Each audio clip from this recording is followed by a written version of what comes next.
Oh god. Yeah, but meanwhile, we are in our game here. So this is, of course, the qualifying match for the closed qualifier. A lot on the line here. And we do have spawning in the bottom left-hand corner. Representing the waifu, it is the Red Zerg, representing Taiwan as well, Yoger. And spawning in the top right-hand corner of ESL Data Under the Sea, we have the Taiwanese Terran player also fighting for that waifu. It is Eternity.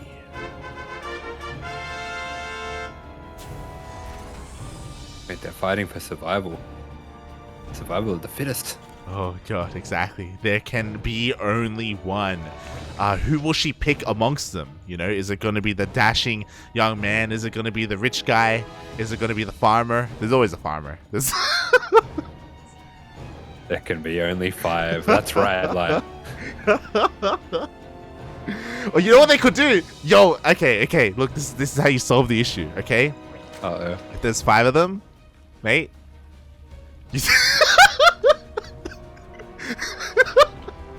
You Tokyo drift, puppy. No, you Tokyo drift. She unforms Voltron. Exactly. Yes, I got it. I'm so sorry, everyone in the chat. I don't think we can explain this one. I'm just laughing, and then you connect the dots in your brain as well. You're like, I see where he's going with this. Oh no. Oh my god. Yeah, it's either they can combine and turn into one, or she can like split off and turn into 5. Yeah, that makes a lot more sense. What are you talking about? Off into 5. Well, I thought she was gonna split off. I thought she was gonna un-Voltron. No, they have to Voltron to become the ultimate Taiwanese player. That's what they need to do. That would be such a touching end. They're all fighting amongst each other, trying to see, you know, who's the strongest, who's the bravest, who's the most powerful. And they say, the answer was right under our noses this whole time. It's all of us together. It's the friends we made along the way. We are the friends. Then they join hands and they turn into a monstrosity. and everyone lived happily ever after. Exactly. That's the good ending, Papi. That's the good ending. Well, the bad ending is when she splits up. I don't know. How's that the bad ending? It's just 5 mini waifus. Everyone's happy. Oh no. Oh god, it's like you've never watched Tokyo Drift. Does that happen in Tokyo Drift? Look, I just remember them drifting down the mountain, okay? That's what I remember. Oh god. Yeah, me too. Have you not seen it? Oh my god. Meanwhile, we're gonna talk about the game. We're gonna talk about the. I'm putting my foot down. We're talking about the game. Stop getting distracted by the waifu. Eternity in those last couple games, he went for a 2cc build, and I wonder if that's something he went for because he felt like he could be a little bit more aggressive in the matchup and maybe showing a little bit of extra respect for Yoger here, going for the faster 3rd CC. He's going to play a more economic build here. Yeah, so I 100% agree. Something that we have to bear in mind and that we were touching on the entire time in that little bit of a tangent. Obviously, it was all relevant. And that is the fact that both Eternity and Yoger are very familiar with each other. You know, they are on the same team. They're on the same team for a good reason. They are good friends. They practice with each other a lot. They play with each other a lot. They know each other. They're like brothers. They're like family. So it's really interesting to see Eternity go for a very different opener, going for a 2-on-1 into that 3rd CC, adapting to his opponent. Yeah, a bit of a different build. This is not really what I would expect considering how aggressive he's been in these other matchups, but he's going for a 3cc 2-on-1, and this is a build that we've seen a lot over the years from players like Clem, more multitask-orientated macro players, and it is a build that gives you a lot of potential, but it's also a very, I don't know how to say it, it's a very sharp build. Things can go wrong or right very quickly. Oh yeah, exactly. It's all kind of on a knife's edge here for Eternity, so he has to be very careful with how he handles said knife as he does try and cut away at Yoger. For the time being, nice. That was a good one. I struggled to get there. I was so It was good. That was a good one. off the dome, puppy, off the dome. Oh god. As Yoger is getting his fourth hatchery up and running, getting fully saturated here on his 3 bases. There are the double Eva chambers, getting his blaster or safety baneling nest, sorry. So yeah, he's been able to keep up here for the time being. Actually was able to scout the opener earlier as well with that overlord. Yeah, so he does have a good idea of what's happening with the opener, and he's going to be going for a fast 1-1 upgrade, so not paying too much respect to this. We'll just play his standard game plan, make a few extra lings just to make sure it's all over this, but with good queen positioning, he should be able to deny this drop from getting too much damage. Maybe just a little bit of creep denied. Yeah, I do worry though, because we are pretty light when it comes to queens. Only 6 queens to work with right now, and the majority of them are here at the triangular third base location, so we do have that drop. Thankfully, Ling Bane was ready and waiting. Yeah, the Ling Bane ready to go, but Eternity showing in that previous game how good he can be with his multitask. Just keeping one drop, juggling back and forth, and starting to incorporate a second drop, even a third drop as he goes further into the game. So I wouldn't be surprised to see a second drop heading out across the map quite soon to join this one. Yeah, exactly. Like, we know how much he can do with 2 or 3 drops. Imagine what he can do with 1. As he does sim on forward here, clearing up so much of this creep already. We do see Yoger's trying to catch up, or keep up, sorry, but baneling speed is still not quite there, and Eternity is able to trade relatively well against these lings. Yeah, pretty good trades there. Does lose quite a lot of those Marines though, so that will put an end to this just for now. But he has got his tank out, he has got his Hellions ready to go, and he is putting together a slightly more committed push here. Yeah, exactly. 1 tank, 4 medevacs, a decent amount of Hellions as well, going to be pushing towards that 4th base location. But baneling speed has been able to finish up, and Yoger has recognized that the push is coming, so he's preparing himself for morphing in a second wave of banelings.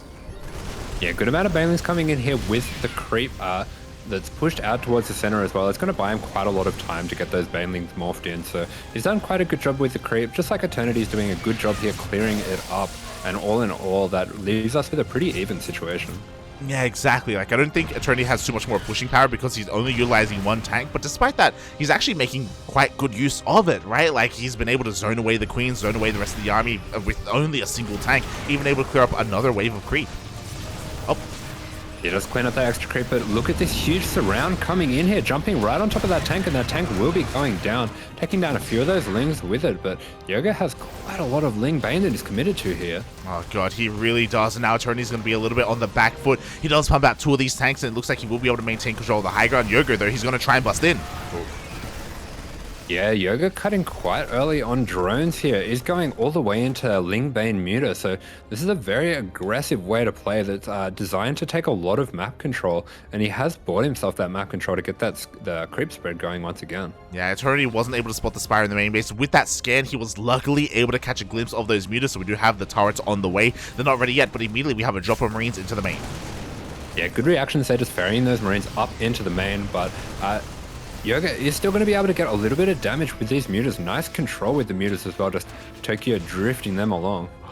You have seen the movie, oh my. The mutas, they do slip into the main base at the same time. It looks like a Ling Bane runway is being set up towards the 4th base. We do have a lot of Marines, but where are the tanks? Where are the banelings? How are we going to, where are the Widowmines? How are we going to stop the Ling Bane?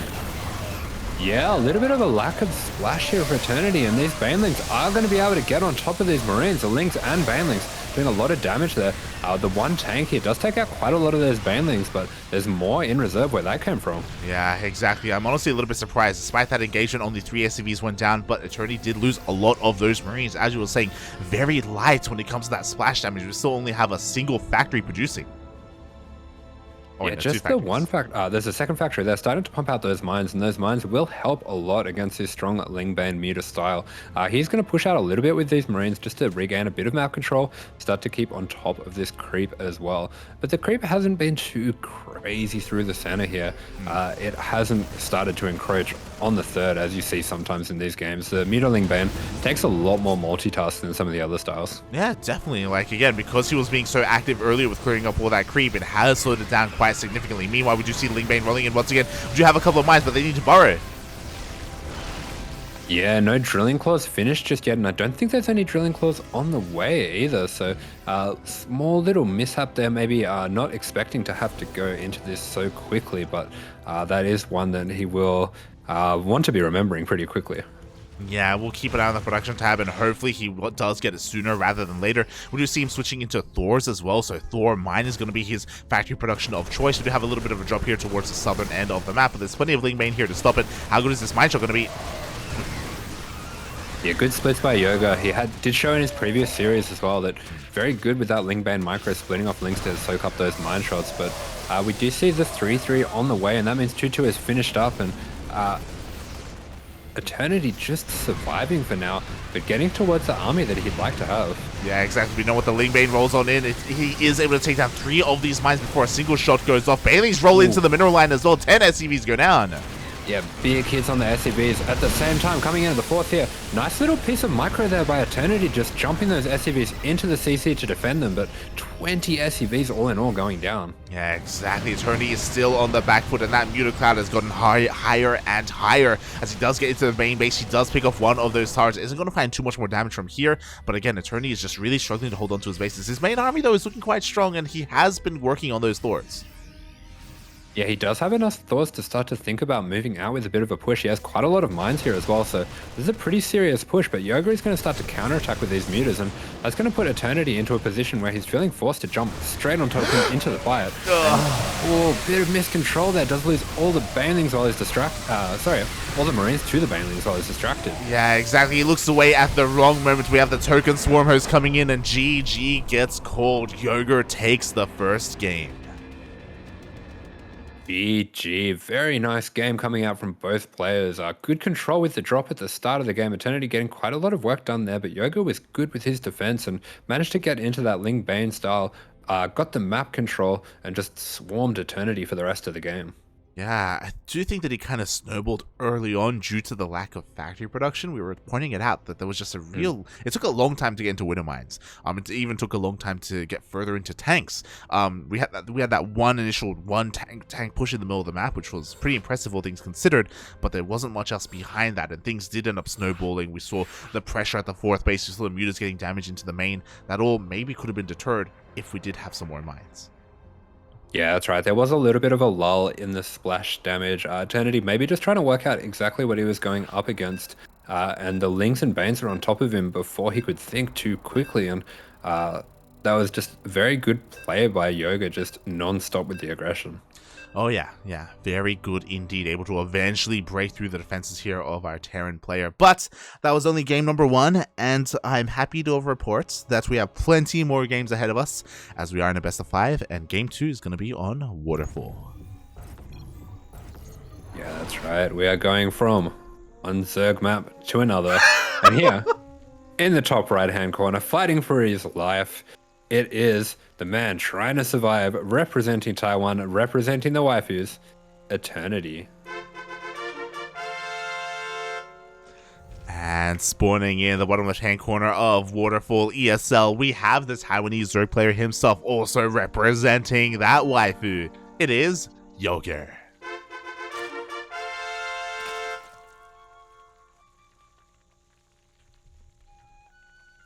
Oh boy. Do you watch much anime, Asher? No. Okay. That is the one. Yeah, let's shut this down before it gets too. I don't want any of your ayayas. Like, none of it. No. Ayaya. Close. What's your one? What's that one again? What is it? Ayaya. Ayaya. Ayaya. Oh no.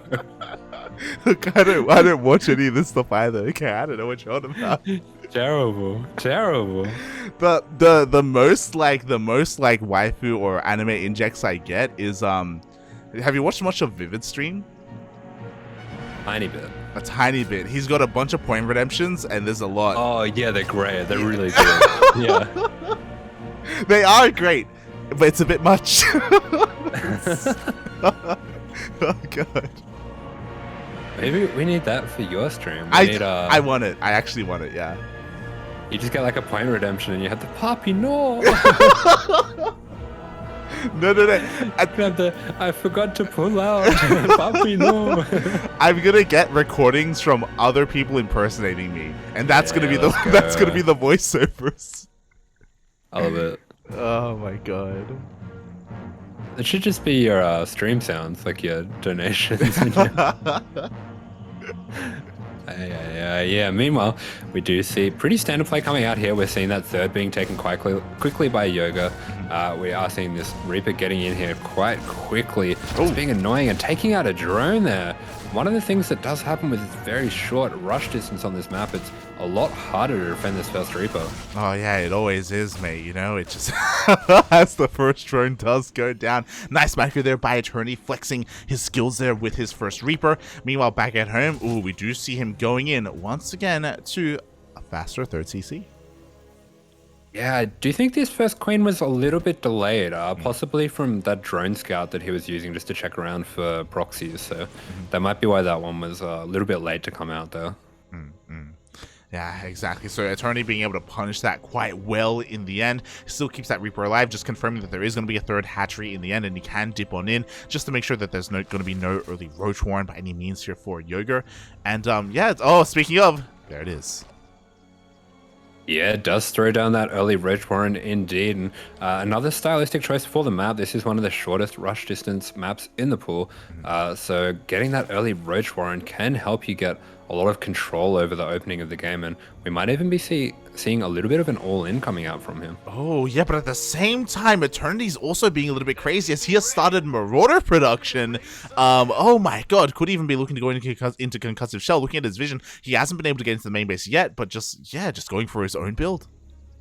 Yeah, this is a build that I've been seeing pop up quite a lot lately. The first time I saw it was Hero Marine doing it in one of the DreamHacks.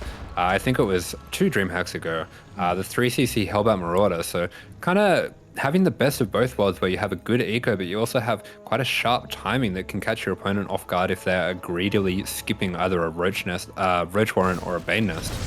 Yeah, exactly. Of course, we can see that there is a Roach Warren on the way, so any kind of Hellbound push is going to fall on its face. But defensively, I have to wonder how powerful this is, because we are going to have Marauders, and they can do relatively well against Roaches.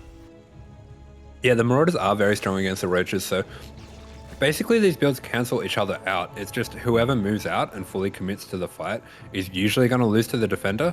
So it's up to Yoga to recognize the situation quite quickly and not lose too much. But he has taken extra gases, which means he will be able to go for quite a few Ravagers in this situation. Oh yeah, exactly. The Ravagers are now being morphed in. This was spotted earlier. The first bunker is still only halfway done. The Marauders do reveal themselves, and they are going to be able to target down some of these Roaches. Yeah, that's right, but really good spread on the Hellions, and the Marauders are going to be able to do quite a bit of damage. They don't get that extra damage bonus that they do against the Roaches, against the Ravagers, so we can see them chunking down the Roaches, but yeah, as I was saying, whoever attacks in this situation usually comes off worse for wear.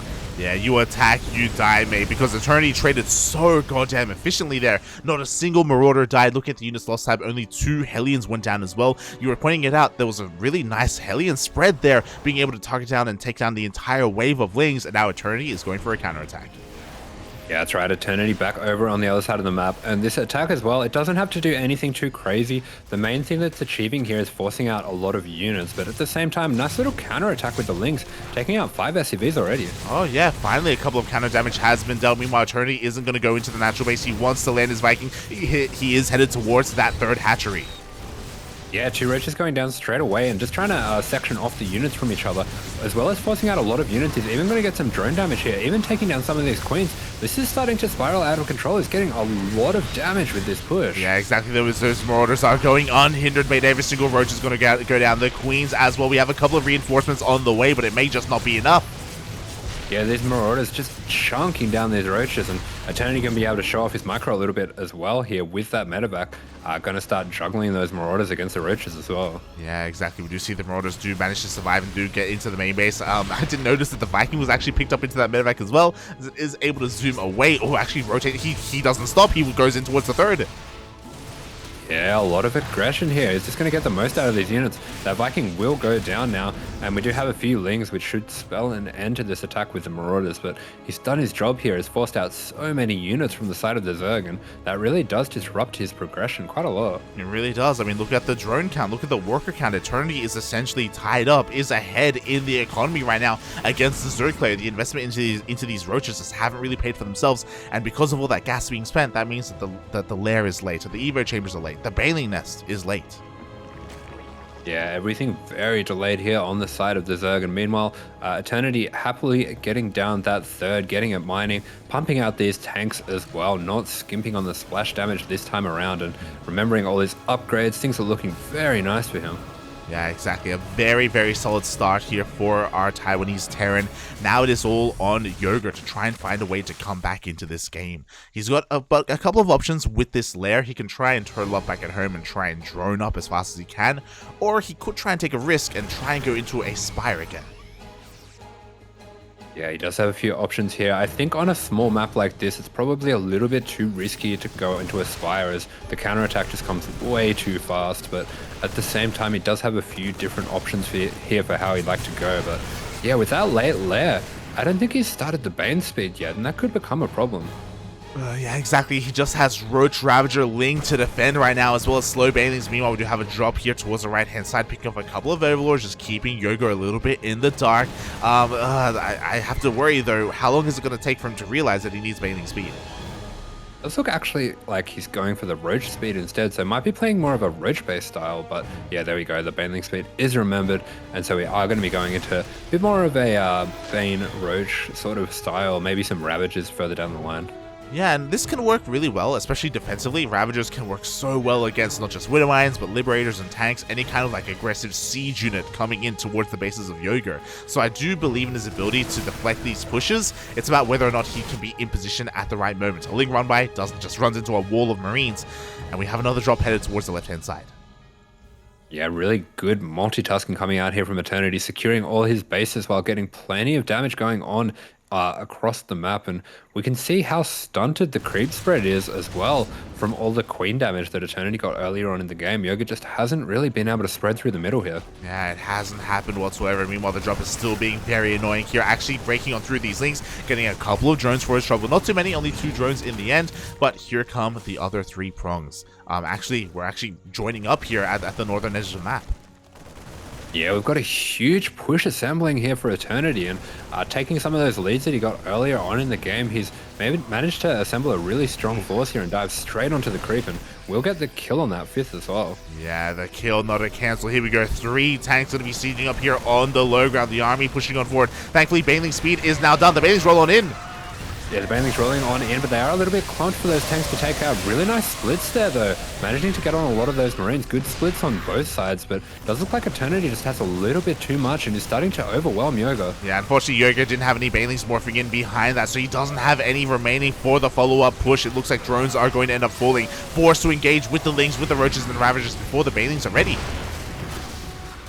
Yeah, that's right. Really good micro there coming out from Eternity, just making the most out of those Marines, but these tanks will be going down with the Lings and the Ravagers. Yeah, but you know what? The drop goes into the main base. The reinforcements are headed towards the right-hand side of the map. This 5th base will not finish. The 4th even going to be under threat soon, and I don't know if Yoger has enough to split up and defend multiple places at once. Oh, good. Yeah, this infestation pit under threat, but meanwhile the 5th is being taken out, and Eternity just absolutely suffocating him. Yeah, exactly. Another kill on that base. A couple of Banelings rolling in, but it's not going to be enough. GG gets called, and Eternity ties up the series 1-1. GG. Powerful game coming back from Eternity. Got a little bit lucky with the openings there. He did kind of roll the dice the right way and managed to get a good matchup of the openings there, but played it out really well from there, and the counter aggression getting so much damage done just never really let go of that advantage. Yeah, I think something that we both have to acknowledge is that when it comes to the openers, both players roll the dice, right? You know, they were both kind of going for their own kind of wild, aggressive styles. It's just a little bit unfortunate that Yoger never scouted his opponent. He never went in with an Overlord, and he didn't really have eyes on what his Terran opponent was doing. He didn't care. He just wanted to go for his Roach push, and he was punished because of it. Yeah, that's right, and that does mean we will be going on to the next map, and this is not a map that I'm too used to seeing in the TvZs. Not really a map that I'm too used to casting at all. It's a bit of a different map, and it is Stargazers. Yeah, we have been able to see it a little bit more frequently just because it's forced in WTL. Yeah. So that's where we've been able to cast it, typically in a Patty Mac related match. But I agree, in TvZ, I don't see it too often. I think the last one we saw was maybe in an ESL Open Cup where the map was split in half and we ended up in a very late game scenario. Yeah, that is the way that this map often tends to go. But here we are, spawning in the top left-hand corner of this map. It is the Taiwanese Zerg in the red, representing waifu. It is Yoger. And spawning in the top right-hand corner of Stargazers ESL, we have the other Taiwanese player, the Taiwanese Terran, also representing the waifu. It is Eternity.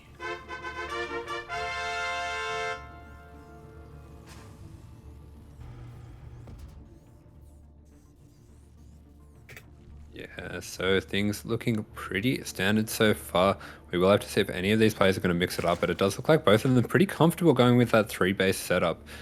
There is, of course, the option for Yoga to go for something a little bit more aggressive, but looks like he's going to once again go for the scout, just drone scouting to make sure that he's not being proxied.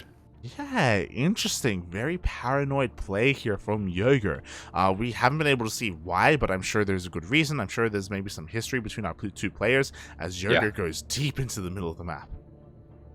Yeah, I feel like this is usually because they had some series once where Eternity just proxy raxed him 3 times in a row or something like that. And it looks like he's very aware of the possibility and the danger of that. See, this is just a Zerg player that's seen a little bit too much ZVT, okay?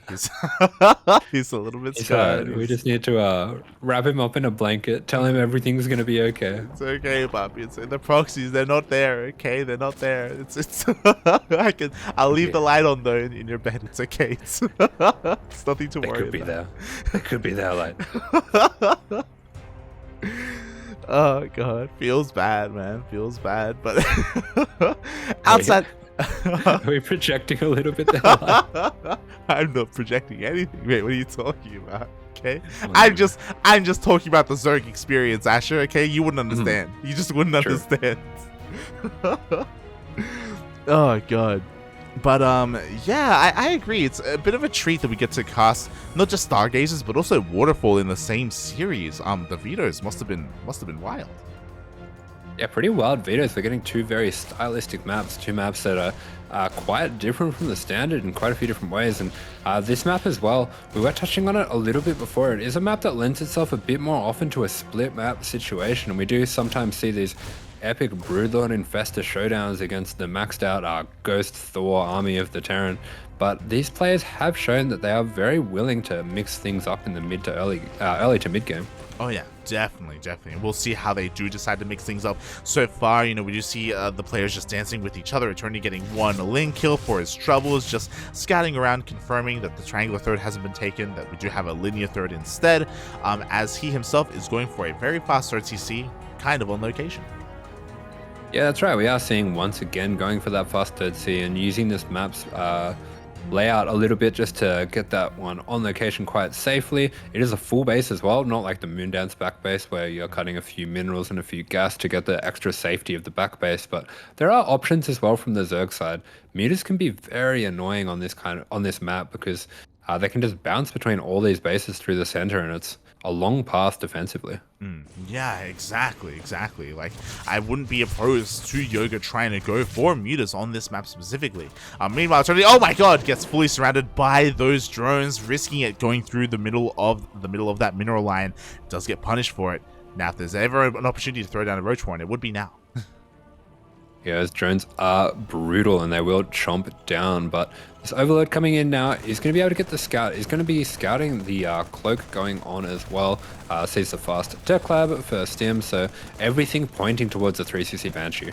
Oh, yeah, exactly. The Overlord was even able to confirm the 3rd CC in the pocket base as well, so Yoger sees everything, and now he can opt to respond, just droning up for the time being. We haven't seen any big commitment into tech, not yet. And this is also another reason as to why I'm curious as to why Yoger did allow this map to make it through the vetoes, because the Terran can take such a fast, well-defended third, aside from, of course, mutas.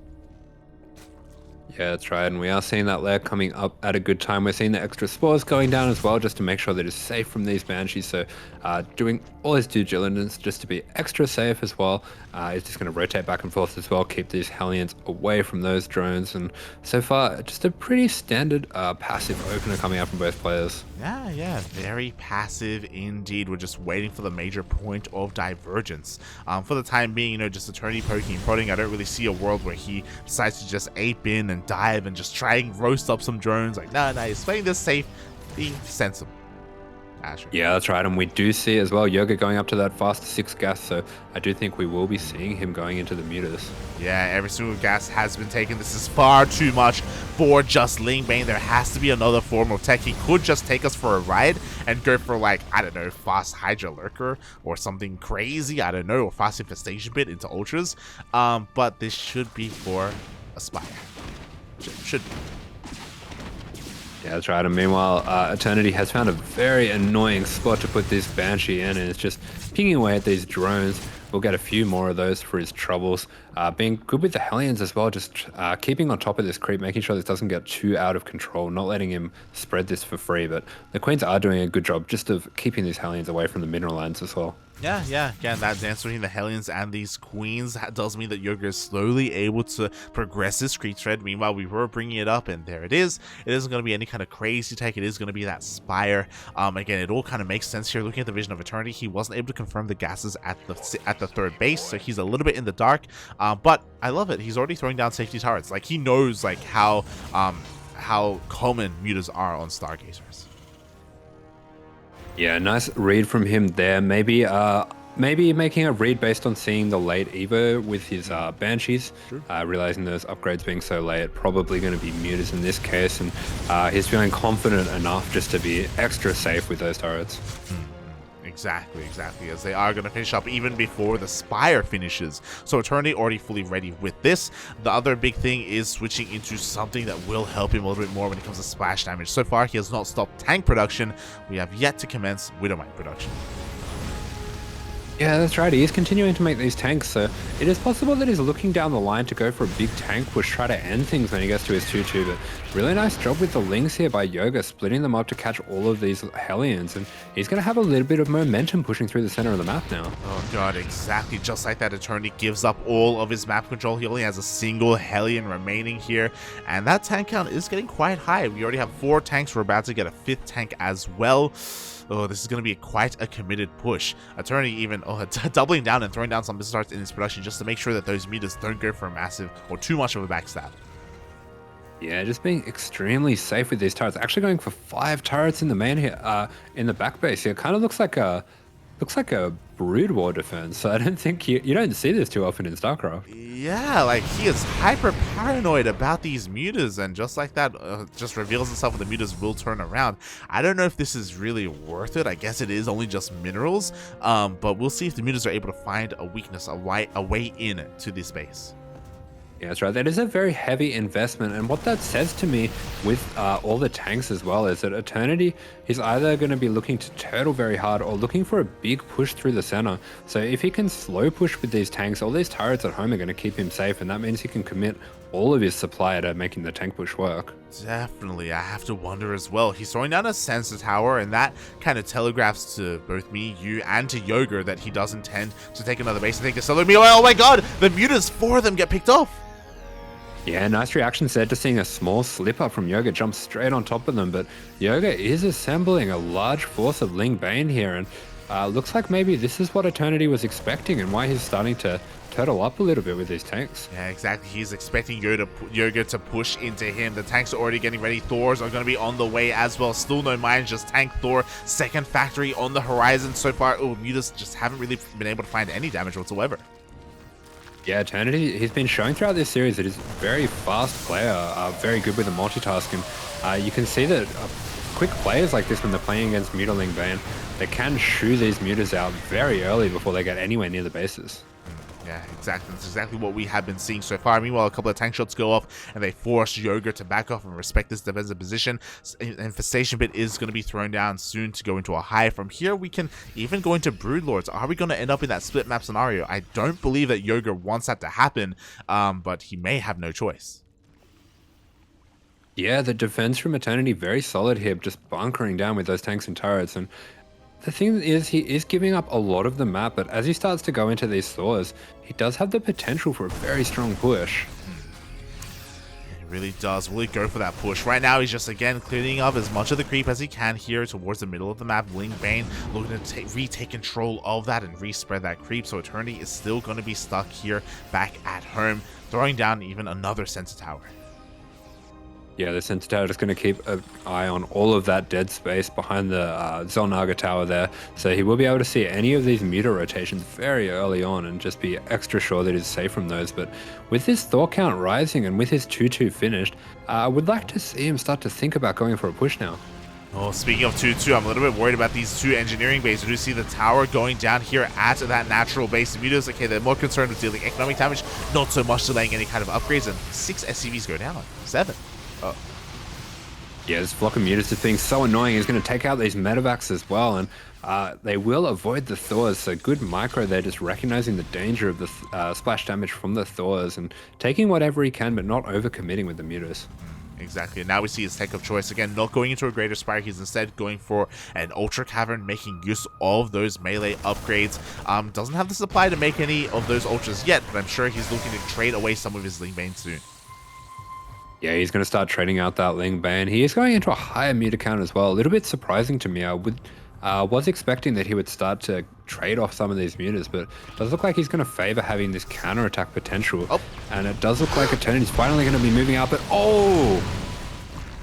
Brutal splash from the Thors there. Every single muta goes down. Only a single muta lives to tell the tale out of 20. Meanwhile, we're doubling down. 15 mutas on the production tab. Yoger wants to remake that flock, but that was a massive win for Eternity, and that is going to trigger him to push out onto the map. Yeah, it looks like Yoger really did want to hang on to those mutas. It was just this push starting to creep onto, starting to jump onto creep, and it looks like I had a bit of an engagement with the Ling Bane, so that just distracted Yoger for just a split second, and that's all it takes for all those mutas to go down. Yeah, sometimes that is all it takes. The tanks are going to siege up. A lot of this creep is going to start receding. Here we go, the Ling Bane of Yoger. He's going on in. He's trying to go for a surround. Yeah, but these mutas, they're bunched up once again, and this micro from Eternity, he's so far away from the Banes with the tanks and with Thors, and all that splash damage trading so well. Oh god, exactly. In the end, the tanks will go down, but the Marines survive. They're going to be able to stim one forward. There's not that much Ling Bane here waiting here on top of the ramp. There's 2 Banelings in total. We do have like 13 more on the way. Yeah, that's right. So Eternity just going to get the damage that he can, does respect the Bane count, and will back off, will take himself off creep for now. But the reinforcements are coming in hot.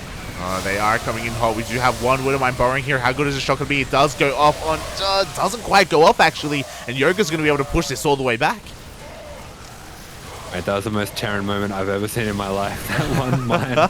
trying to shoot, and it just can't do it. And all these mines going to be taken down. Forgetting Drilling Claws once again. Bit of a shame, though. Yeah, maybe it's just something that he doesn't go for, period. I don't know. I haven't seen him make it. Meanwhile, oh god, another wave of turrets, of mines do end up going down. We have a couple of links here split off in that mineral line, and Eternity, he just plummets in supply.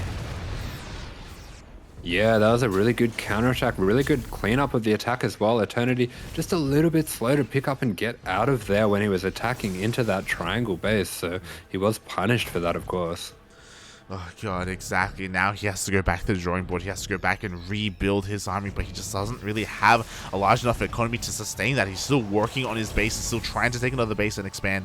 I feel like he's going to be stuck at home for a little bit. I say that as he moves out again, or thinks about it. Yeah, you're starting to worry about this creep spread, but meanwhile, look at this in the bottom right-hand corner of the map. A lot of confidence from Yoger, even taking one of the bases of Eternity, being so aggressive here out on the map. Wow, exactly. Does take that base. He took the gold base earlier. Meanwhile, the mutas, they dive into this, 6 turret setup, and 6 turrets aren't going to be enough. And it's not enough. What can you do? All of the turrets going down, the flock of mutas getting to that critical mass where it can just start to churn through all of these units. And meanwhile, down the bottom right-hand side, he will recognize that there's a lot of supply committed to the top right, and there just can't be enough here for Eternity to defend. Yeah, exactly, mate. 20 mutas. What can you do, papi? Ay. Unfortunately, no mines or Thors here in position. At the same time, bottom right-hand base has been scattered, but Eternity wasn't able to stop it. He does take a decent chunk of HP away from it, but again, he still has to lick his wounds. He still has to rebuild his army. Yeah, that's right. Yoga just maybe recognizing that he took out a lot of the splash damage of Eternity, resetting all of those tech units there. And we do see a really heavy commitment into mutas. He's going to start to spiral this muta count out of control. And this is a bit of a win condition we do see sometimes with the muta players. This is something that we see players like Demi going for quite a lot, where they get up to that 30, 40 muta count and they can just be relentless with the counterattacks with those mutas, even base trading with the mutas alone. Yeah, I'm really worried here for Eternity because he hasn't really opted to go back into his Thors. We saw that was kind of the big thing that was able to shave off so many of those mutas earlier. He's relying a lot more on just Bio Mine, which can still work, but again, his life is kind of up towards these Widow Mine shots. Yeah, good micro. They're just pulling away from the Marauders to tank up the Banes, but Yoga recognizes the situation, will back off, and does look like we're having that personal cloaking starting up as well, so potentially looking to go to Ghosts further down the line, but this Mutaflock is getting really difficult to deal with. I would like to see him start up Thors, and as we say that, one Thor being started up now. Yeah, there we go. The Thors are going to be on the way, but the mutas are distracting the entire Bio army, and Eternity, he just can't keep up, and this is going to open him up to be vulnerable to this Ling Bane run by. Yeah, that's right. The problem with the supply count of these mutas is you do have to commit huge amounts of buy to defend them, and that just means there's really not enough back here to defend. We do once again see that really slick trick saving those SCVs by garrisoning them into the PF, and does manage to save quite a lot of them in the end. Yeah, saves a lot of his Marines as well. Honestly, that was a pretty efficient fight for Eternity. He did lose the base though, and that may be all that matters here for Yoger, just keeping the economy low of Eternity and keeping him unable to rebuild his army as he loses. Meanwhile, the mutas don't find too much damage in the pocket base either. Eternity, his defense is looking quite strong. Yeah, that was a really nice sequence there for Eternity, but you do get the feeling that Yoga is feeling very confident in his position at the moment and happy to trade out, especially having this gold base down the bottom, but I do worry for him. His bank isn't quite where it would like to be more wasteful, but taking a fairly nice engagement. Unfortunately, the Marine count a little high for him, and things are starting to spiral. Yeah, it's like one of those things where who needs Thors, who needs mines when you have man with gun, mate. As long as you split against the Banelings, it's going to be all good. We do have another wave of 13 Banelings on the way, but they're being caught out. Yeah, jumping straight on top of these Banelings and maybe being a little bit adventurous where he morphed those in, but we do have the Ultras starting to appear, and the Marauder count for Eternity is quite low, so this might be enough to push him back. Yeah, the Marauders, sorry, the Ultras may be enough. At the same time, looks like the gold base is going to go down. Mutas have finally broken through into that pocket base. Ultras do reveal themselves. Can Eternity clean them up? There's only 2 Ultras, and I don't believe they have... oh no, they do have Kindness Plating. Yeah, they do have that Kindness Plating with the Thor putting on quite a lot of damage there. Nice Bane connection there, and a lot of these Marines will be going down, and suddenly this very threatening force is not quite as threatening as before, and these mutas across the map are getting so much work done. Yeah, exactly. Look at that worker count. 16 SCVs just went down. We are down to 43 workers remaining for Eternity. He can still take a decently good fight here, but unfortunately there are no planetaries. The Ultras are still just having their way with all these Marines. Yeah, he does force himself into the trick, but the Ultras are going to turn and fight these Marines here, and most of them will get out with their lives. Meanwhile, the mutas are going to be taking down this PF almost, just being such a nuisance with this. And Eternity isn't really able to commit too much of his army to deal with it. Yeah, exactly. He can't do it because if he does, he just exposes his own fringe bases to these Ultras. You know, what do you defend against? The mutas or the Ultras? Can he do either? Yeah, we are seeing another good mine shot coming out there, but the PF is going to go down, and with so many bases going down, that's probably all that Yoga needs, and this flock of mutas is looking relentless, and I don't know how Eternity is going to be able to rebuild the amount of supply that he needs to deal with them. Yeah, I don't think he can. I think at this point he may just be forced all in. He does have a very large gas bank, which is great, but he just doesn't have the minerals to really sustain his losses. He's going to try and float over a base. He's going to try and regain his economy, but it's going to be a tough road ahead if he wants to try and defend. Yeah, that's right. He's barely even got the minerals to repair that base, and he does once again take out this base in the bottom right-hand corner, but look at how many bases Yoger is still working with.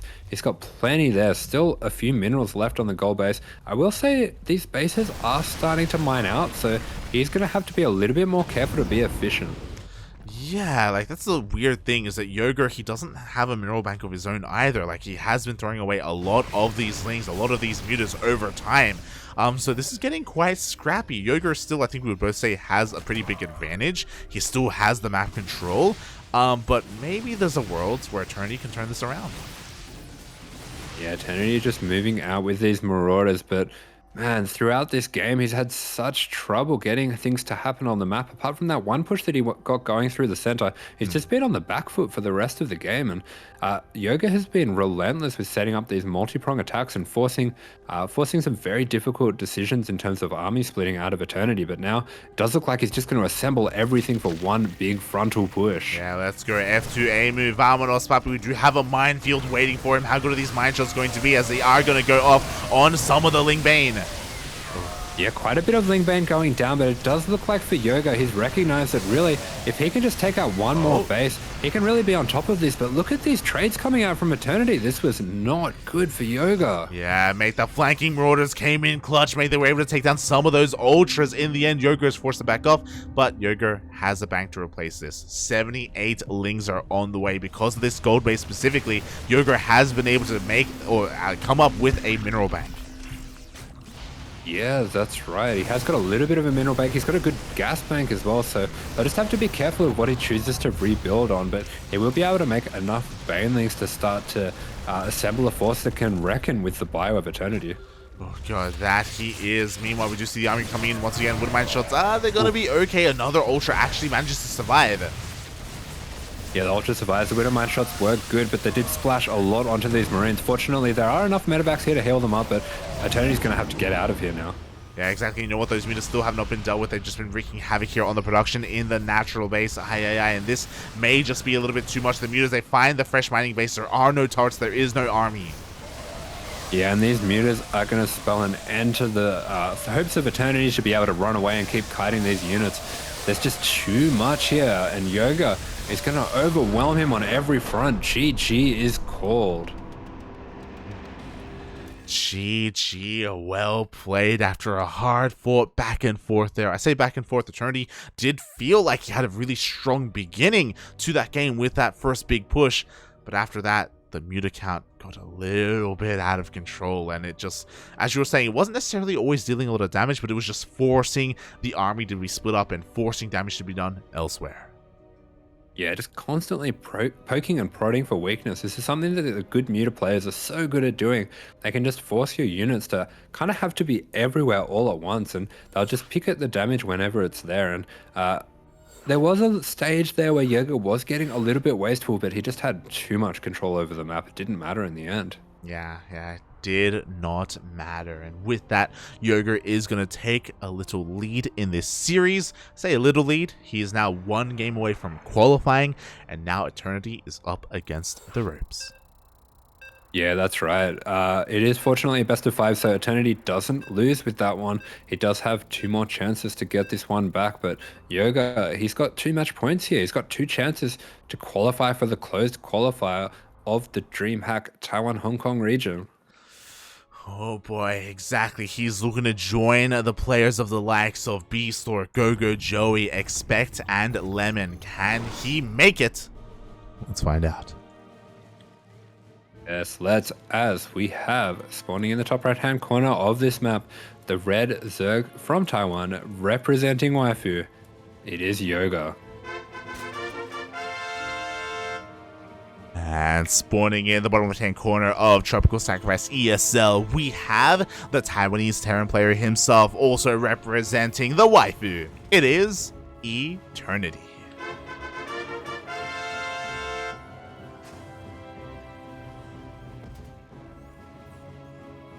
Now, this is going to bother me for the whole cast if I don't ask. So, did Yoga always spell his name like that? I feel like it wasn't like that before. Was it always Y-O-G-E-R?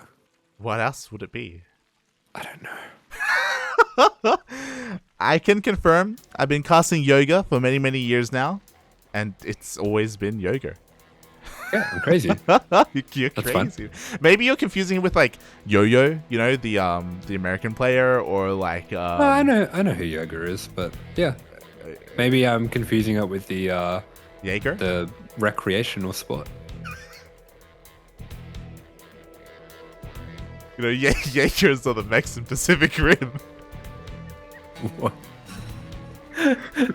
I'll take your word for it. Yeah, they're called Jaegers. Yeah. Are there? Yeah, Jaegers. Like Jägermeister. With a J. With a J? Yeah. Well, that's not how he spells his name. You're not. crazy. It's not. Yeah, he's crazy, Papi. He's crazy. I mean, how's he going to form Voltron? He's not going to get the waifu. We can't be a part of the Voltron. It can't be a part. That's where the drama comes into the show, Papi. That's the drama. He has to change his name. I think we're really onto something here. Call up the network executives. We got a winner. Oh my god. I actually do think we have a winner. Well, I guess you really are tired. As we have very standard openers. Look, mate, have you seen the what is it? The $1 billion Ring of Power show on that? Look, we can sell Shark Tank?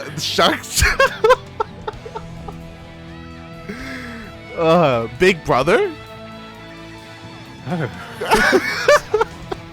I'm not just saying names of shows. What are you doing? I don't know. Let's move on. Oh boy. That's a question I've been asking myself for a while now. What am I doing? We are here to bear witness. We are here to experience which one of these two players is going to move on to that closed qualifier for DreamHack. DreamHack, of course, being the most prestigious tournament here, the biggest, the most premier tournament in StarCraft. And here, Eternity, we were talking about it, he is up against the wall, and he is opening up with a 1-1 into that fast third CC. Yeah, going for a very fast third C, but we aren't seeing anything extra being thrown down just yet. So I wonder if we're going to be throwing down an extra Rax for that 3cc 2-on-1, but yeah, nothing really being invested into just yet. See, I thought I was going crazy. I'm like, usually we're missing a building here. Usually there's something a little bit more. And the fact that we saw Stim being started, I was like, okay, I guess we're not getting a 1-1-1 Banshee opener. Not again like what we've seen. But even here, finally, we're getting a couple extra Raxes. Yeah, okay, so this is a pretty interesting build. I think I actually saw Naxian doing this one last time we cast him. So going for a no starport build, a very greedy build, but has rolled the dice correctly in this one. Has recognized that Yoger is not really going for some very aggressive roach builds at the moment, playing for more of a standard defensive game and just reacting. So he's going to cut this corner now of that starport. Won't have any access to any banshees or anything like that, so he would have been in trouble if he was being attacked, but he's going to get away with it for now. Yeah, exactly. Yoga just playing it straight up here, just going Ling and Bane for the time being. Meanwhile, we do see the Hellions just dive on into that mineral line. He wants to get a couple more drones. Oh my god, they line up! Yeah, they do line up. Unfortunately for Yoga, they're kind of shepherding with the Lings straight back into the stacked up drones, and get a nice shot off there, taking out 5 drones, losing the 5 drones for the 4 Hellions. Not a bad trade for the Terran. Not bad at all. And what's important is that Yoger, quickly looking at his vision, he was able to sneak in earlier. He did confirm all the production. He is aware of the delayed starport and the mass amount of Marines that Eternity is going to be working with. Yeah, this will be a mass marine push that is coming out here, and I do really like this for this map. This is a map where it's really important for the Terran player to get a little bit of control over the early game and a bit of momentum in his favor, because if you do lose control of this map, there's so many bases here, and it can be really hard to do anything about this map once there's creep spread all throughout the center.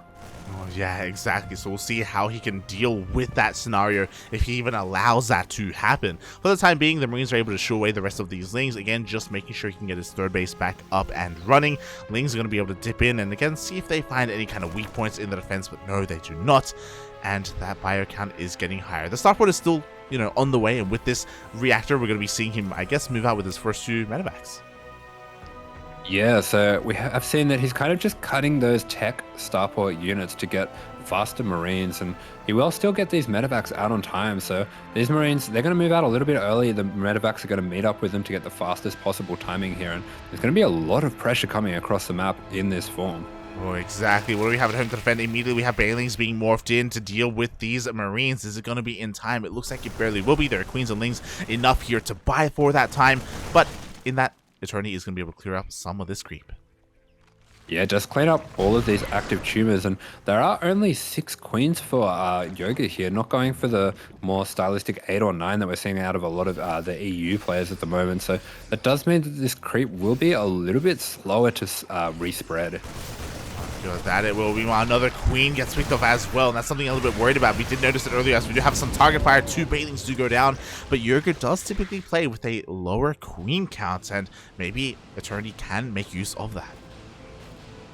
Yeah, he's going to jump back in here to try to clear up a little bit more of this creep. But meanwhile, on the side of Yoga, we do see a Spire going down. So going to go once again into this Ling Bane style that, the Ling Bane Muta style that's been working so well for him. Yeah, exactly. It seems to be his bread and butter. I appreciate it. It is more of an older style, especially because, you know, because of the resurgence of the Hydra and of the Lurker. So, yeah, it feels good to see the Mutas being a little bit more prevalent here in this series. Yeah, that's right, and it does stylistically suit him a little bit more as an aggressive player. Having the Muta Ling Bane does mean that you can be a lot more out on the map. You can establish a lot more presence as opposed to the Hydra Ling Bane, which is more of a defensive style. So it does allow you to take control of the game, which is something that he's been doing extremely well. Yeah, exactly. As we do see the drop headed into the main base, we do have another drop here towards the bottom right-hand corner. There is enough Ling Bane to force the pickoff and force this all the way back, but the drop in the main is going to get a little bit more done. Yeah, that's right. Eternity in his comfort zone now with those 2 lots of medevacs on both sides causing so much damage. And this is what we saw in these other games where he did really well, where he was able to get into his rhythm with these drops and just be relentless, bouncing them back and forth and causing so much pain to the Zergs. But Yoga's Mutas coming out here is going to spell an end to this. Yeah, but this is kind of a blessing in disguise here for Eternity, as, oh my god, he is actually able to take down every single one of these banelings, almost gets a Muta as well. This is going to give him time to prepare back at home to get more of those turrets up and running.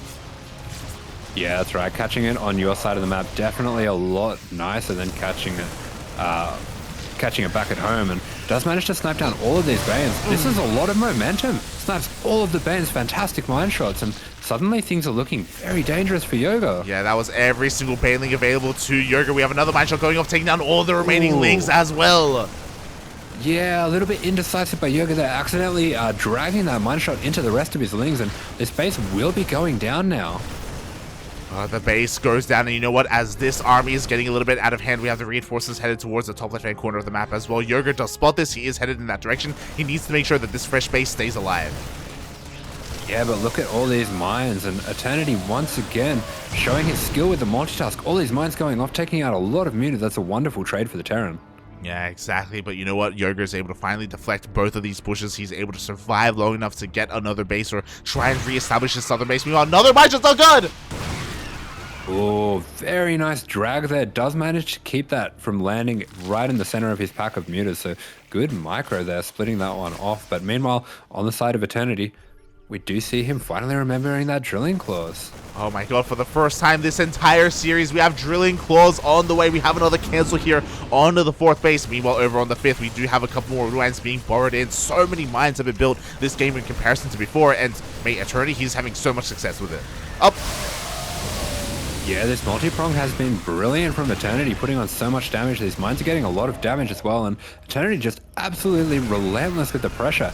Every time one side gets to start to be cleaned up, the other side is looking brutal once again, and it's just all that Yoga can do to stay on top of this army and try to mitigate the damage. Yeah, this is snowballing now at this point. We do have a drop into the main base. We do have the army coming in towards that 4th. Once again, the mines earlier, the minefield was able to survive, and now there are just so many mines available that the Ling Bane can never do anything here.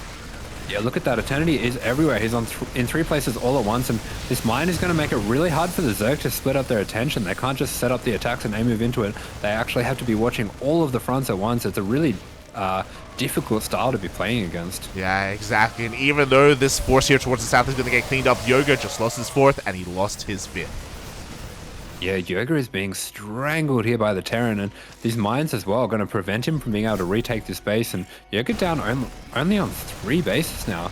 This aggression from Eternity has been paying dividends. Yeah, exactly. And throughout all of this, he's been losing far too many Mutas, far too much of his Ling Bane. He hasn't been able to muster a large enough army. I do worry, okay, it looks like he's going to catch these mines as they rotate, so a bit of a lucky catch there. The first great step in a road to recovery here for Yoga, but he needs more.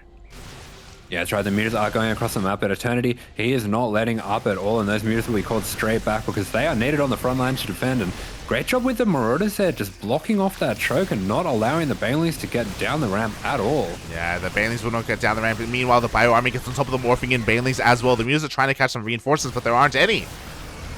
Yeah, and these Marines just sitting back here, they were ready and waiting for the mutas. So many of them going down now, and there's just not enough Banes to defend. I think this is almost the end here for Yoger. He will have one last stand to protect his natural. Yeah. But look at that concave. Exactly, the end of the end, mate. The Baneliness is even going to go down. GG gets called, and Eternity is going to fight back with the insane multi-prong aggression and take it to the ace match. GG, and look at these players go. What a show they're putting on for us, because both of them, they want this spot so badly and they are fighting tooth and nail for it. Eternity playing out of his mind in all places all at once, putting on so much pressure. And yeah, both these players in all of their wins showing amazing skills. And yeah, this will be a very intense last game. Oh yeah, mate, they're fighting for that qualifying spot. They're fighting for the jersey. They're fighting for the waifu. There's so much on the line here for our players, and that's why we're going all the way to the ace match. I'm curious.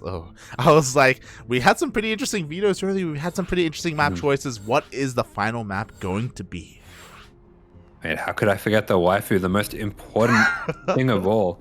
It is one thing to get into the closed qualifier of the Taiwan Hong Kong DreamHack, but it is another thing altogether to get the waifu. Oh yeah, exactly.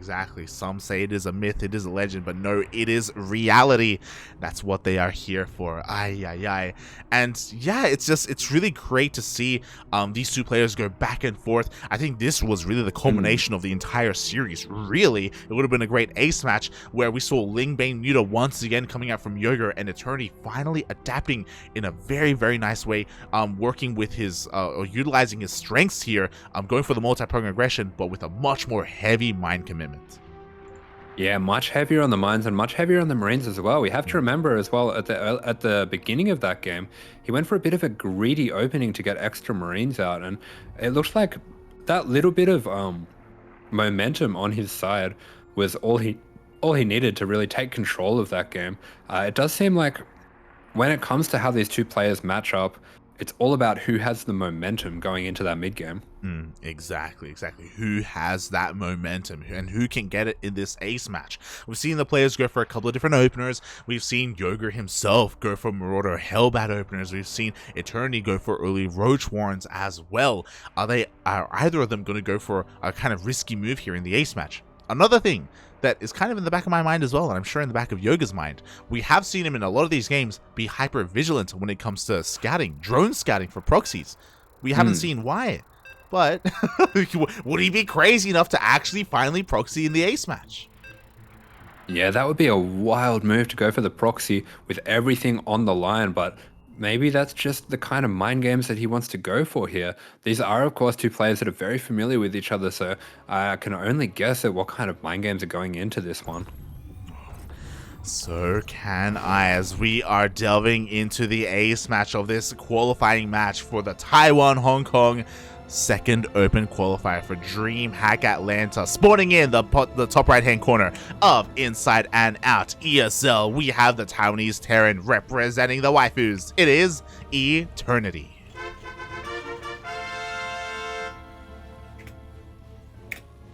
And spawning in the bottom left hand corner of the map, it is the Taiwanese Zerg player in the red, representing and fighting for the waifu. It is Yoger.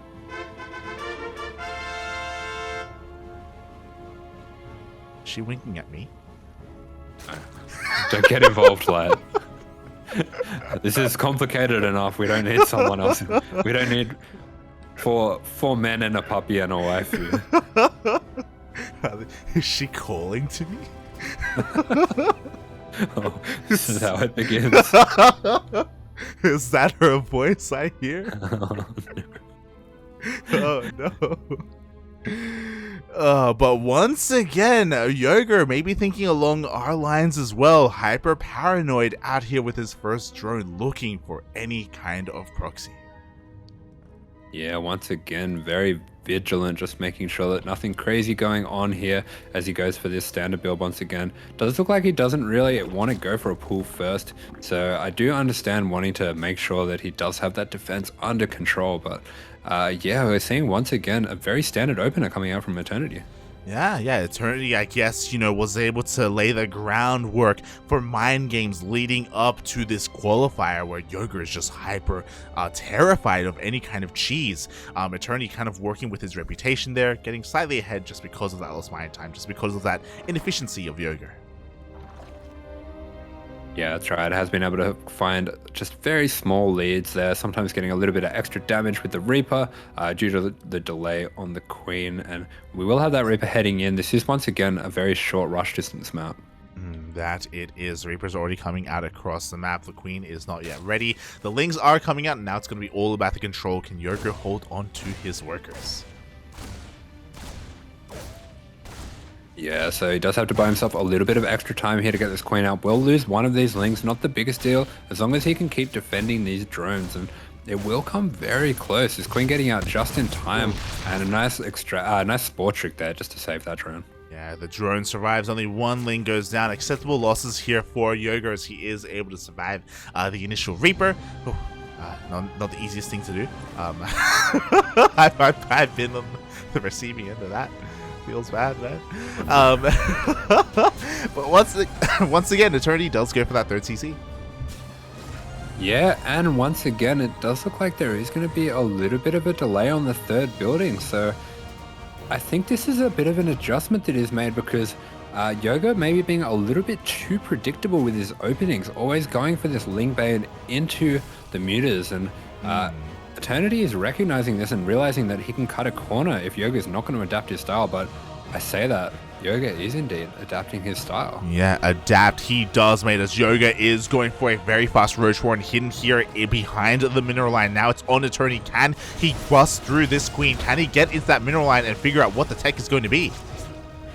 Yeah, it's very important for Eternity to get a bit of a feel for what's going on here, because I was mentioning it in this previous game, skipping out on the starport, it is a bit of a greedier move. It does mean that you won't have access to Banshees or anything like that. You won't have access to earlier maybe a single medevacs or liberators.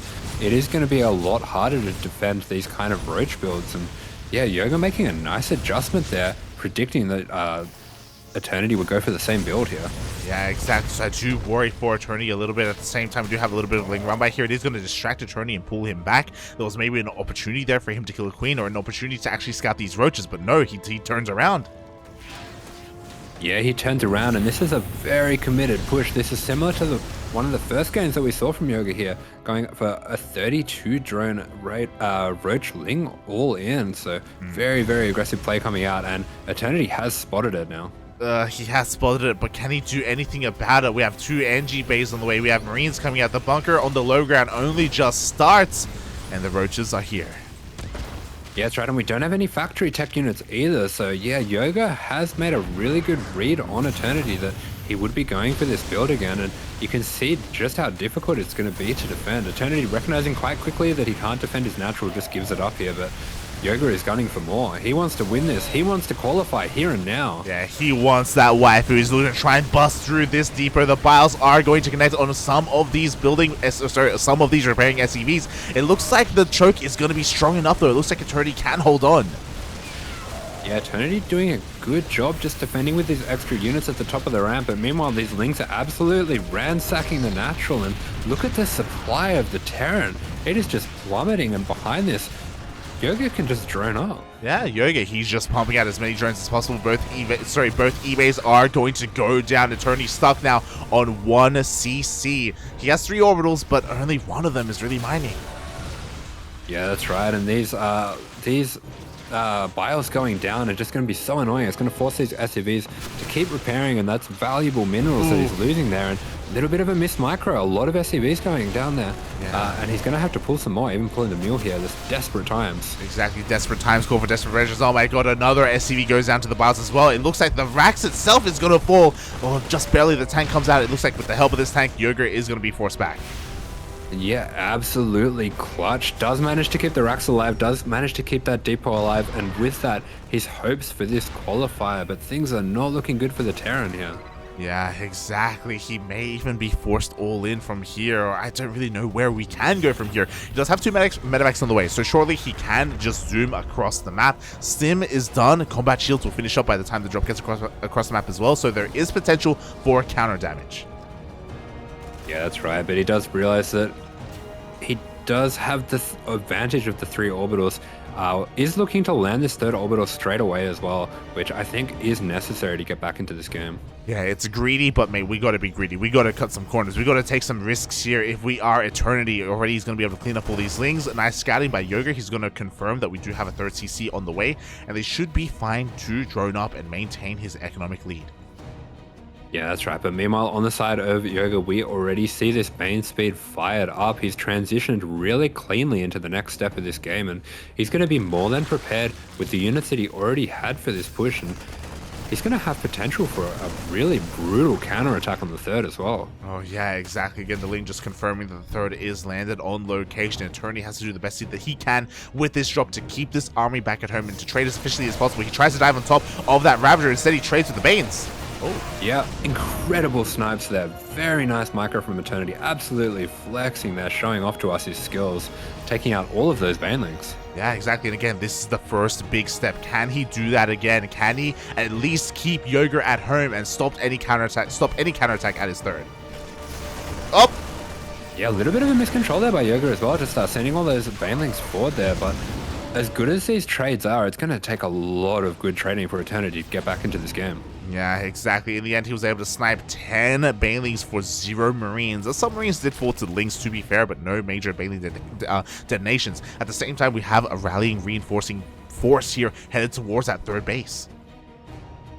Yeah, we are starting to see that multi-prong of Eternity, but we can see without the momentum that he had in that other game, it's going to be a lot easier for Yoga to be able to split up his army. He has more than enough to deal on this right side, while also splitting that army up, and he also has the potential to just send some units across the map now. Yeah, he really does, but that's why we have a second drop here on the left-hand side, clearing up so much of this screen, even getting 2 overlords here for his troubles, just keeping Yoga on the back foot. The Spire, by the way, did finish.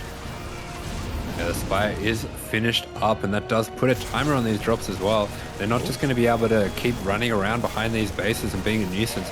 They will eventually be able to be cleaned up, and while I say that, a few of those Marines going down as well. Eternity fighting his heart out here, but he is really up against it. Yeah, exactly. He does get 2 drones here at the 4th base location, but the mutas are coming out, and with the help of these mutas, that means that Yoga will be able to shut down these medevacs. Eternity won't have anywhere near as much free reign.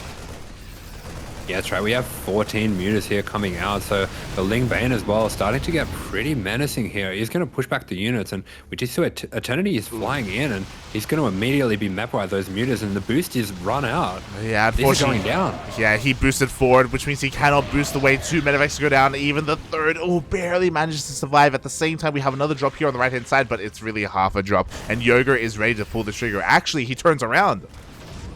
Yeah, Eternity doing everything he can. Yoga recognizing as well just how far ahead he is in this game, and he doesn't want to let Eternity have anything. He's happy just to come back and not split up his attention, not be pulled apart. He just wants to make sure that everything is secure before he commits to attacking. Yeah, exactly. And here we go. Yoger has finally maxed out. 2-2 is on the way. Infestation pit for our hive. We have a 5th base as well. Yoger can do whatever he wants from here. Eternity is stuck at home defending. Thankfully, the mutas were spotted earlier, and we have turrets already being thrown down. We have a transition, or we have plenty of tanks and marines. We don't have a transition into widow mines yet. We'll see if he can get there. Yeah, and for Eternity here, his mission is just going to be to deny these bases, to just keep pushing this economy lead that he has, and he can start to counterattack with these mutas as well. He has units everywhere. If he can set up a big surround with these Banes, this could be devastating. As you say that, here we go. The big surround is being set up. Yoger is coming in from multiple angles. The tanks are going to get some decent shots off, but there's just so much Ling Bane. Yeah, but Eternity, he's found a fantastic angle here. He's found a concave at the top of the ramp, but there is just too much Ling Bane, and the Banes are finally going to get on top of those Marines, and there's more where that came from. There's more Ravage, there's more Banes. Yoger just going to regroup it. If the Marines are going to feed into the Banes, he'll take it. Yeah, exactly. At the same time, Mutas are coming in for a bit of a backstab here into the mineral line. The Banelings all go down, trading with the Marines. It looks like Eternity has been able to hold on to his economy. I'm really impressed with his overall defense, but Yoger, he just remaxes. Yeah, that's right. Remaxing and putting a lot of pressure on this left base here. It's going to be impossible for Eternity here to be able to take that fourth and get a mining, and he's just going to have to sit back and try to amass a fourth that he can start to think about taking that fourth with, but he's so far away from that now. Yeah, he really is. Like, he was amassing quite a large army, but the Baneling connection was just too good. Oh, meanwhile, a little bit of mis-rally there. One of the medics already going down to these Mutas. Eternity wanted to try and push out, wanted to try and turn the tables and force Yoger to go back home, but he's still just stuck here at his third. Yeah, these two players just fighting over scraps here. Just every little engage that they can get. Both players so fast to be able to have skirmishes all over the map like this. Oh god, exactly. And here we go, Yoger. He has maxed out once again, 200 supply. He wants another big fight. Basically, pure Marine to defend right now. Do we have any tanks? We have one tank available to Eternity. Yeah, one tank, but nice pre-split here. Has Marines concaved all around the ramp, and Yoger is just going to take this fourth base. And with that fourth base going down, I am worrying for Eternity that his future in this game is really cut short. He's going to have to go for some kind of all-in if he wants to take this one down. Yeah, exactly. He cannot stay on 3 bases and try and macro from here. He has to go for another move. Unfortunately, in this matchup, pulling the boys isn't really an option. We see a scan, Eternity recognizing the position he's in, recognizing that we do have 5 bases up and running for Yoger. He throws out his own fourth. He's crazy. Yeah, he is looking into a much longer game here. If he can just turtle and stay in this game longer and longer, he can start to think about Thors, start to think about Ghosts, other ways that he can get back into this game. But Yoger is looking further down into the game as well. He's going into Ultras here, getting his 3-3 upgrades, getting his Adrenal. He will be increasing the quality of his army, maybe even trading some of these Mutas out. But meanwhile, this attack at the front coming in. Yeah, exactly. Does he even need the Ultras because the Banelings rolling in? The third base is finally going to be taken down by the Ling Bane. GG gets called. And Yoger, he does it. He will qualify for the DreamHack Taiwan Hong Kong closed qualifier.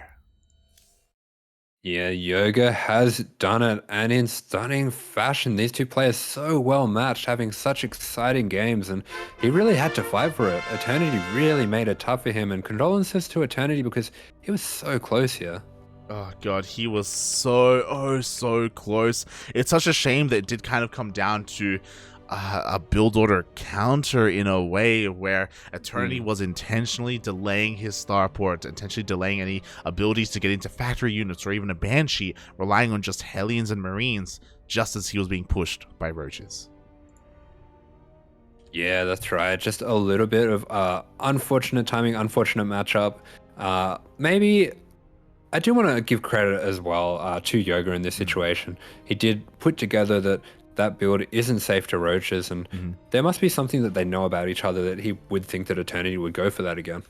Yeah, he made an assumption that Eternity would try that build again 2 games in a row, essentially, and he was able to correctly counter that. It should have been on Eternity to kind of read that, okay, I did this once, probably shouldn't do it again, right? I should respect my opponent enough to be able to adapt to my style, to my play, and adapt myself to that. Alas, he did kind of lose out a little bit in the metagaming or in the mind gaming in that sense, and in the end, Yoger is the player who comes out on top. Yeah, that's right. And with that, Yoger is qualified for the closed qualifier this weekend. So he will be going up against the likes of Beastalk and Gogo Joey, Expectant Lemon, Honmono, Mystery Man. So he's got a lot ahead of him. He's got some other very tough Terrans, some very stylistic Terrans as well. So we'll have to see how he's able to adjust to those and how he's able to adjust to the Zergs as well. Oh yeah, exactly. I mean, it's great to see Yoger here once again, because I think it was last season that Yoger didn't qualify for the closed qualifier. And I think a lot of us were really shocked that that happened. I don't hold me to that, but I think that's what happened. So it's great to see him here once again. Yeah, good to see him qualifying. And He's shown that he's earned it. He's a very strong player, and he really did have to fight for it against Eternity. So meanwhile, we do have the rest of the bracket developing down in the other side, fighting for the last remaining spot. We have Paya versus Naxin. Ooh, oh my, papaya. I need some food. But yeah, that is a wild series that is going on. I believe that is being casted by Renegade. So you can head on over to Renegade's channel to dive into that. They are currently in game number 2. Nazin is up 1-0 in that best of 5. Yeah, nice little lead coming into that one. It would definitely be exciting to see Nazin making a deep run in this one. He's a very interesting player to watch. He's got some crazy openings. I love casting Nazin or Naxin whenever we can. He even signs up for Sparkling Tuna Cup every now and then as well to be a part of that tournament scene. So I wish him the best. I mean, he's already leading the series, and I would say that he's the favorite. I'm not too familiar with Papaya. I'm familiar with the fruit, but not the player. So yeah, I don't really know what they have to offer. Apparently they are a Zerg player, so another TvZ. Exciting. Yeah, what they have to offer is that they're a Zerg player, and that's more than enough to face up against any Terran. Wow. I can only hope. Oh my god. But with that, we have finished up our own qualifying match, and I hope everyone in the chat enjoyed themselves. I know I did, and again, my heart goes out a little bit to Eternity here. You know, it's a little bit of a sad moment. He will not be chosen by the waifu in the end, but you know, there's always next season. Yeah, there's always one, and he can always come back for the next season of 4 StarCraft players and a waifu. We've been renewed for a second season, Papi. Let's go. I told you it was a hit, Papi. Oh my god. But yes, I'm sure they will return. They will return in the next season. For now, again, thank you so much, everyone, for watching. This was the second and final chance for the Taiwan-Hong Kong region to make it to that closed qualifier. So we're kind of coming towards an end a little bit. I believe the only region left that hasn't had a qualifier is Oceania. Yeah, so we do still have that Oceania one in the wings. We do still have a few extra of the other qualifiers to get through. So we have started off with most of those, but still got some of the European and the North American ones still to go. So definitely a lot of StarCraft in the wings. Oh yeah. A lot of StarCraft. As a reminder to everyone, tomorrow morning is going to be the second and final North American Open qualifier.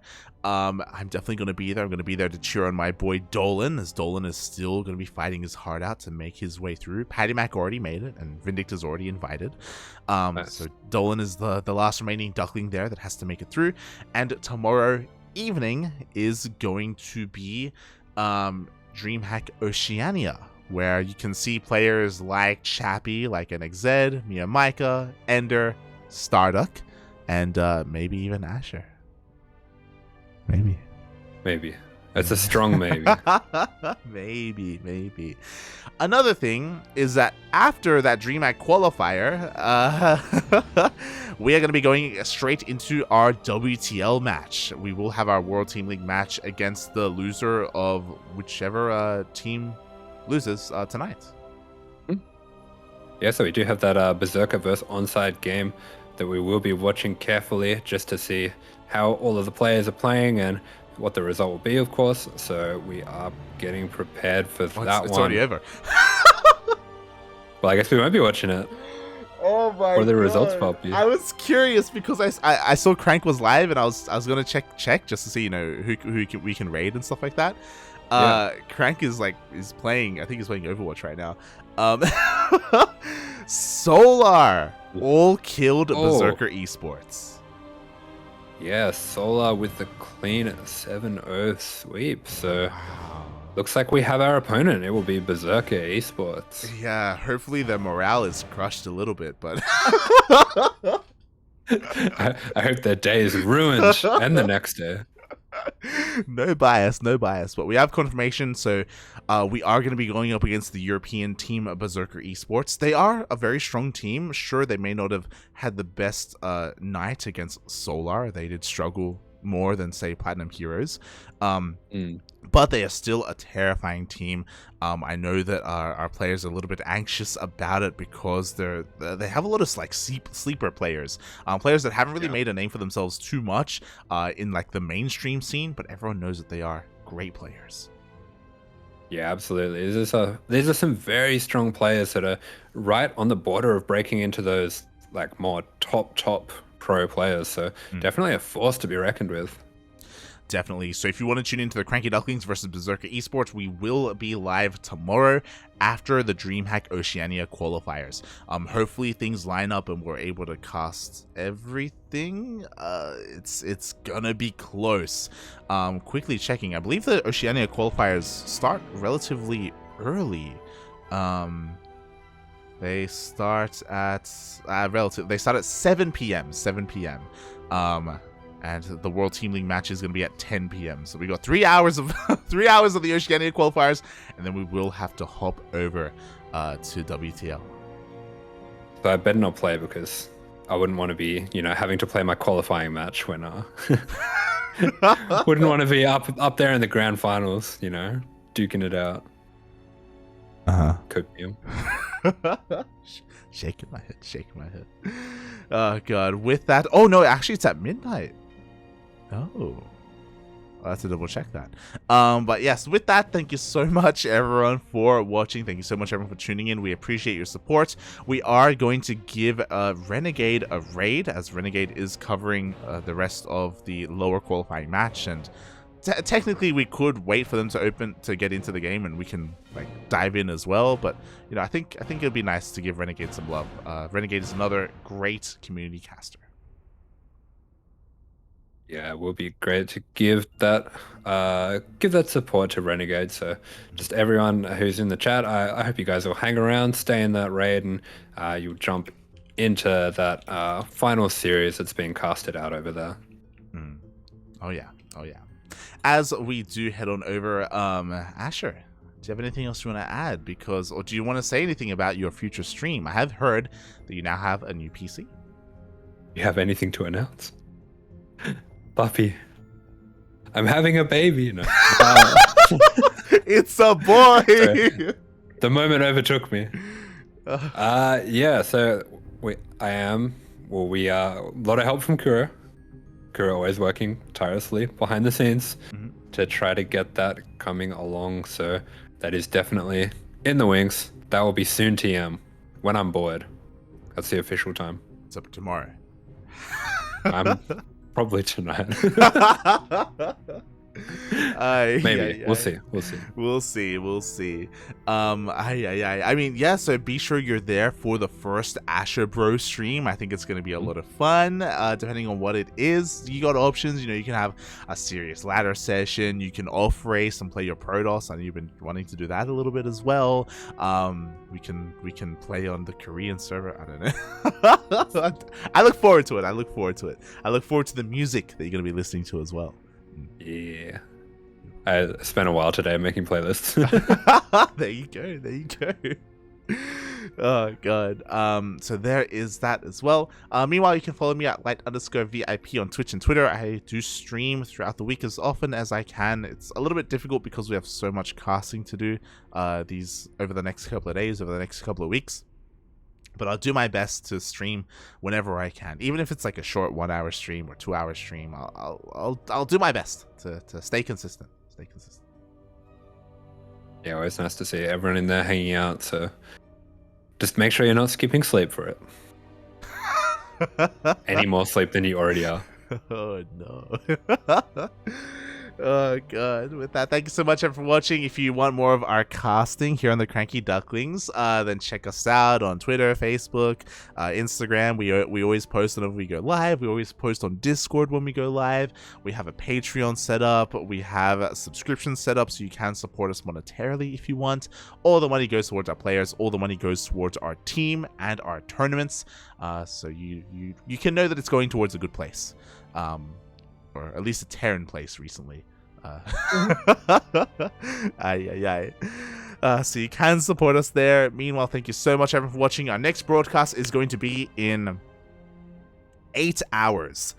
In 8 hours, we're going to be back with DreamHack North America. See you then. See you there. Try to sleep a little bit. I'll try. Ciao.